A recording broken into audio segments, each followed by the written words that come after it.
Hello everybody, my name is Colin and I'm a tutor with Chegg. I like to tutor math and statistics, and sometimes people ask me physics questions and I do my best with those. But today we're going to talk about the empirical rule, which is also known as the 68, 95, 99.7 rule. It's not a very glamorous name, I know, but that's what people call it. So, in short, the empirical rule states that in a normal probability curve, if you have your mean here, within one standard deviation of the mean, you'll find 68% of the data. Within two standard deviations of the mean on either side, you'll find 95% of the data. And within three standard deviations on either side, you'll find 99.7% of the data. Now I'll explain all of that and we'll go into it, so don't worry, but that is what the empirical rule states. So before we really get into what the empirical rule is, we should look at what the normal probability curve is. Now, normal probability curve is essentially just the shape of normally distributed data. Now, what is normally distributed data? Let's say you want to do an experiment and find the average heights of people at a school. Now, chances are you're going to find that there's an average and that most people are close to that average. And then the farther you get out, the fewer people you'll find who are very tall or very short. Let's say the average height is 65 inches. You're most likely going to find most people are going to be within maybe 5 or 6 inches of that average height. And then fewer and fewer people are going to be 6'3", 6'4", and then fewer and fewer people are going to be 5'2", 5'1", and so on. So the normal probability curve shows that trend. It shows that with your number of observations, you're going to get the most observations closest to the mean. So the rules that we have to keep in mind for the normal probability curve are that, first, the data is normally distributed, as I just explained there. More observations are closer to the mean. Now, something else to remember is that in a normal probability curve with normally distributed data, half of your data is always going to be to the left of the mean, and half of it's always going to be to the right. So you have an average, half the people are going to be taller than that average, and half the people are going to be shorter. And the last thing to keep in mind with the normal probability curve is that the area under this curve is always equal to 1. So essentially what that means is that all of your data is going to be under this curve, i.e. 100% of it. You'll have observations all the way down to here, or you'll have a number of observations all the way down to here, and you'll have some over here, but all the data is going to fall under this curve. And that works for us because when we work in percentages, it'll always be a percent of what's under this curve. So let's look at an example. For this tutor session, we're going to use IQ scores because the mean of IQ scores, I think in the United States, is not in the world, but in the United States, is 100, and the standard deviation, meaning how far each data point deviates from the mean, is 15. So that just makes the numbers work out kind of nicely.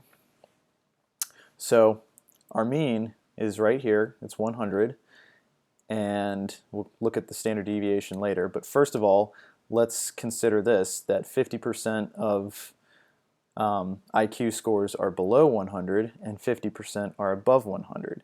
And the question to think about for this is, what percent of the population has an IQ below 100? It's 50%. Now, let's look at one standard deviation from the mean. You have your mean here, and when you move one standard deviation to the left or to the right, you'll see that 34% of the data is contained with each one. So remember I said that the standard deviation was 15?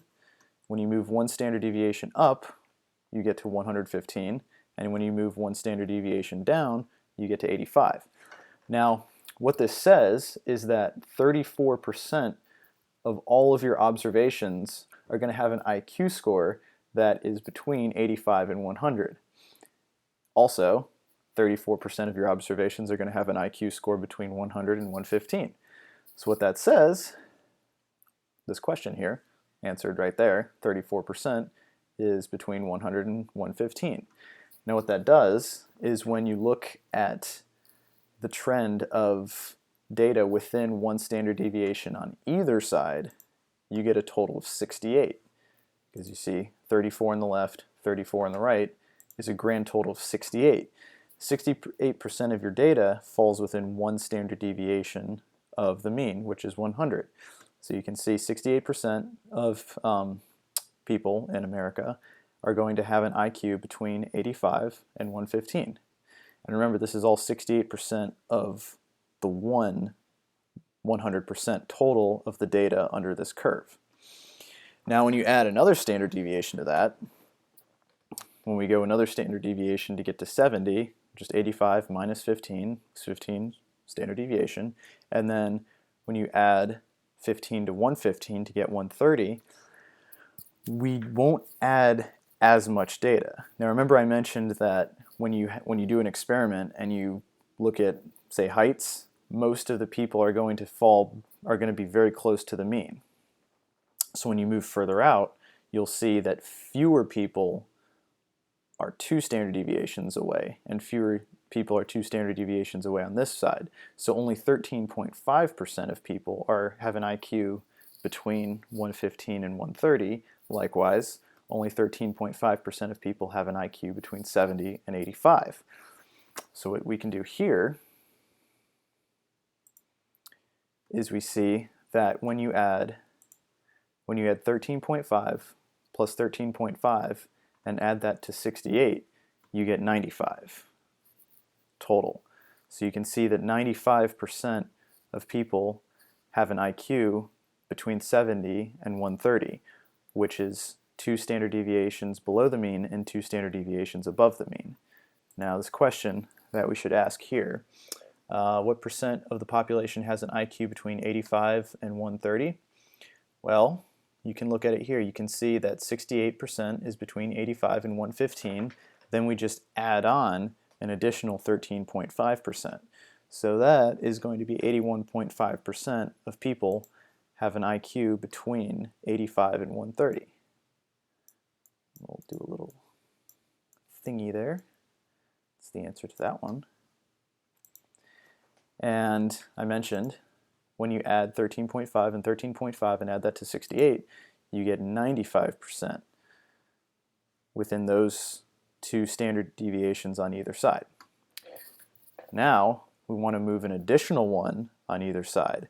So we move an additional one back, 1 standard deviation from 70 to 55, that's just 70 minus 15, and then an additional standard deviation, 130 plus 15 is 145. Only 2.35% of the data is now included in this 3rd standard deviation. So what we can ask ourselves is what percent of the population has an IQ either between 55 and 70, so what percent is here, or between 130 and 145, what percent is here. And you can see that in each one it's only 2.35%, so you just add those together. A total of 4.7% of the population has an IQ either between 55 and 70 or 130 and 145. And then when we add all of this together and add that to 95, so 2.35 plus 2.35, and add that to 95%, we see that it adds up to 99.7%. And you look at it here, 68, 95, 99.7.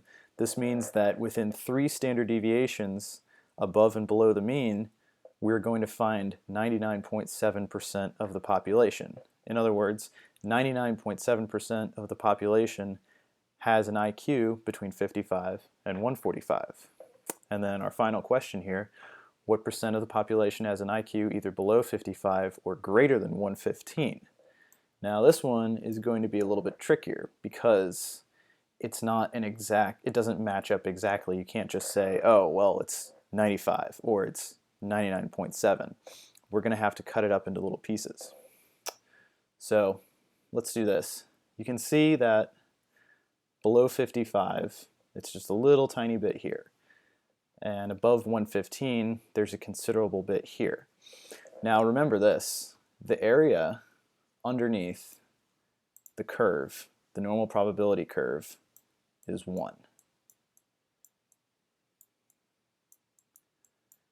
So that means if we find the percentage between 55 and 115 and subtract that from 1, we'll find the area that's below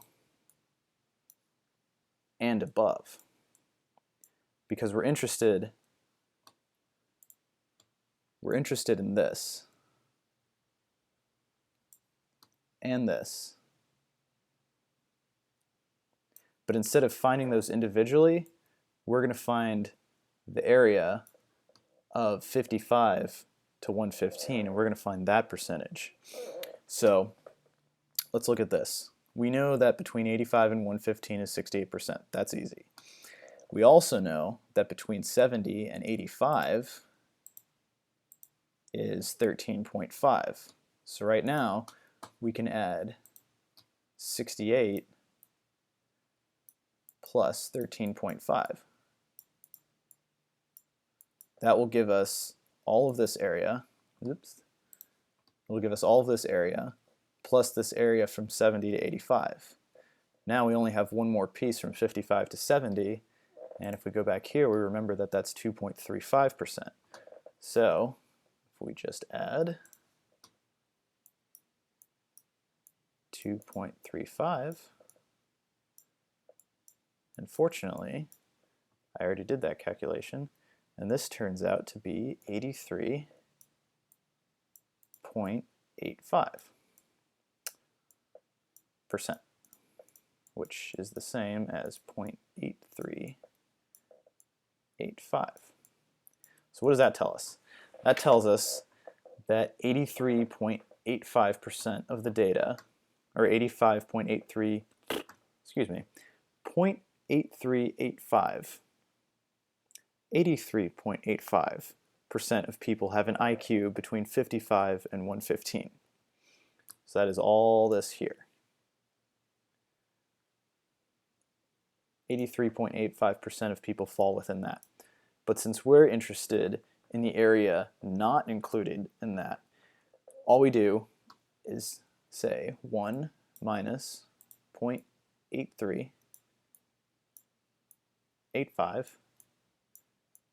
and that will give us 16.15%,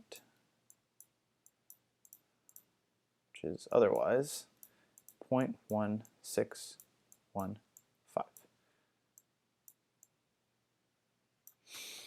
And that is the general idea of the empirical rule with a couple of examples. I hope it helped, and I hope you enjoyed this video.